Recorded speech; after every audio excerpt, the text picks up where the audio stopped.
Here's my take. It's difficult to know what to make of the turmoil on college campuses these days. The protests, polarization, intimidation, and general bitterness.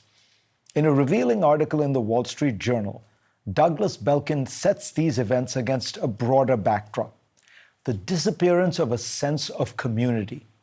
He points to research demonstrating that, quote, college students today are lonelier, less resilient, and more disengaged than their predecessors. The university communities they populate are socially fragmented, diminished, and less vibrant.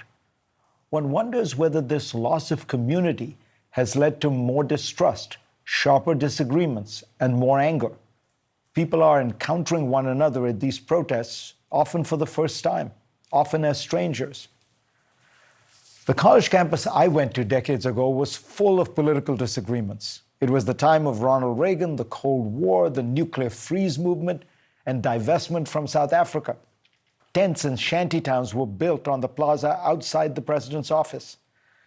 But we also had long and soul-searching debates about the issues. In every group I was in, at class or in extracurricular organizations, people disagreed about the issues, but they did so seriously, listening to others and engaging in what was mostly civil discourse. Though it's easy to romanticize the past, when Reagan's defense secretary, Caspar Weinberger, came to speak, student protesters repeatedly tried to disrupt his speech. But the vast majority in the room, most of whom almost certainly disagreed with Weinberger, booed the protesters. When I went to Yale, it was a place with overflowing classrooms and meeting halls, keg parties, debates, plays, and sport events, always well attended, which all made for a rich community.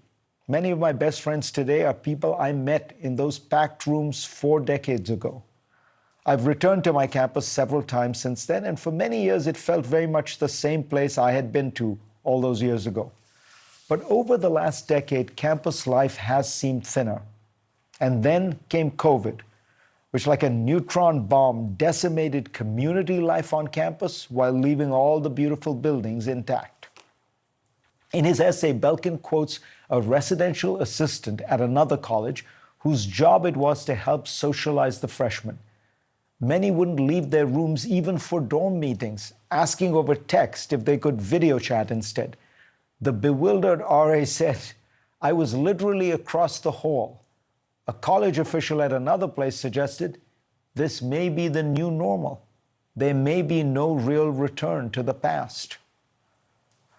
While the pandemic might have been the great accelerator, the decline of social capital, the bonds that sustain communities, has been a theme of scholarly work for decades now. The seminal work on the topic was a 1995 essay by Harvard's Robert Putnam, later expanded into a book, Bowling Alone. The title draws on data that showed that more Americans were bowling, but fewer and fewer were bowling in leagues. Putnam follows the decline of social groups and tries to pinpoint causes. The single most consistent predictor, he presciently observed, was television. Technology and the internet have allowed people to make leisure a private rather than a communal activity. It goes beyond college campuses. In my book, Age of Revolutions, I point out that what has really caused alienation in America, even when incomes have stayed steady or even risen, has been the collapse of community in small-town America. The mom-and-pop store, gone, unable to compete with Amazon. The corner arcade, displaced by online gaming. The local movie theater, run out of town by Netflix. Churches, where so many Americans gathered every Sunday, are increasingly empty. The big metro centers to which everyone has flocked do have communities, but they are communities largely shaped by our jobs. The journalist Nicholas Lemon once noted that he had lived in 5 American cities: Washington, New Orleans, Austin, Cambridge, and Pelham. According to him, the 2, quote, most deficient in the Putnam virtues, unquote, essentially lacking in social capital, were Cambridge and Washington. As he put it, the reason is that these places are the big time. Work absorbs all the energy. Community is defined functionally, not spatially. It is a professional peer group rather than a neighborhood.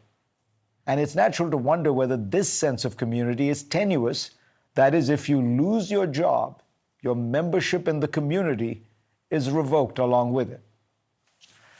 College campuses today are still exciting places. They are full of smart, well-meaning students, extraordinary professors, and all kinds of educational and extracurricular opportunities. But they have weakened as actual communities where people mingle, interact, and get to know and trust each other. And in this sense, campuses today are not that different from the broader American society of which they are a reflection.